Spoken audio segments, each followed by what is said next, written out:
জাতিসংঘ সাধারণ পরিষদের ৮১তম অধিবেশনের সভাপতির দায়িত্ব পেয়েছেন বাংলাদেশের পররাষ্ট্রমন্ত্রী ডক্টর খলিলুর রহমান। একে বাংলাদেশের কূটনৈতিক ইতিহাসে বড় অর্জন বলছেন অনেকে। সাধারণ পরিষদের সভাপতি হিসেবে খলিলুর রহমানের কি কি দায়িত্ব সে বিষয়ে বিস্তারিত জানাচ্ছেন সহকর্মী ইশরাত সুমা।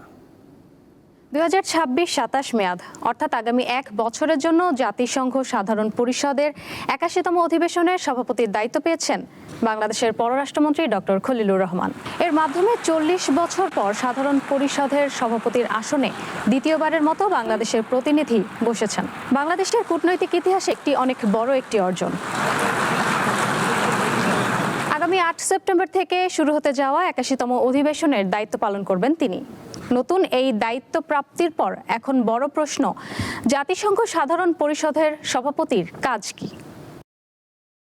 জাতিসংঘের সাধারণ পরিষদের সভাপতি গুরুত্বপূর্ণ কূটনৈতিক একটি পদ। সভাপতির প্রধান দায়িত্ব হলো সাধারণ পরিষদের পূর্ণাঙ্গ অধিবেশন পরিচালনা করা, আলোচনার কার্যক্রম পরিচালনা করা, বক্তাদের তালিকা অনুমোদন এবং কার্যপ্রণালী সুষ্ঠুভাবে পরিচালনার দায়িত্ব পালন করা।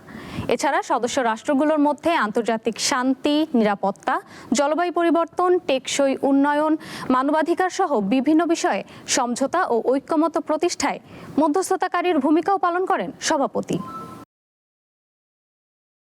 সভাপতি আন্তর্জাতিক বিভিন্ন সম্মেলন, উচ্চ পর্যায়ের বৈঠক ও কূটনৈতিক অনুষ্ঠানে সাধারণ পরিষদের প্রতিনিধিত্ব করেন। তিনি অধিবেশন চলাকালে বিভিন্ন বিশেষ ও উচ্চ পর্যায়ের সভা, থিমেটিক বিতর্ক এবং আন্তর্জাতিক সম্মেলন আহ্বান ও পরিচালনা করে থাকেন।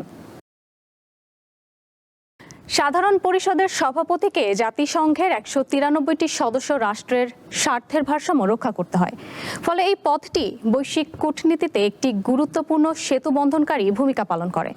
অর্থাৎ বাংলাদেশের পররাষ্ট্রমন্ত্রী ডক্টর খলিলুর রহমানকে বৈশ্বিক বিভিন্ন সংকটে সদস্য রাষ্ট্রগুলোর মধ্যে সমঝোতা করতে হবে। জাতিসংঘের সাধারণ পরিষদের সভাপতি একক কোনো নির্বাহী বা প্রশাসনিক ক্ষমতার অধিকারী নন। তাই তিনি নিজের ইচ্ছামতো কোনো সিদ্ধান্ত নিতে পারেন না এবং আন্তর্জাতিক কোনো আইন তৈরি করতে পারবেন না। নিরাপত্তা পরিষদের সিদ্ধান্তে সরাসরি হস্তক্ষেপ করতে পারবেন না তিনি। এবং জাতিসংঘের বড় ধরনের কোনো কাঠামোগত সংস্কারও সভাপতির ক্ষমতায় করা সম্ভব নয়।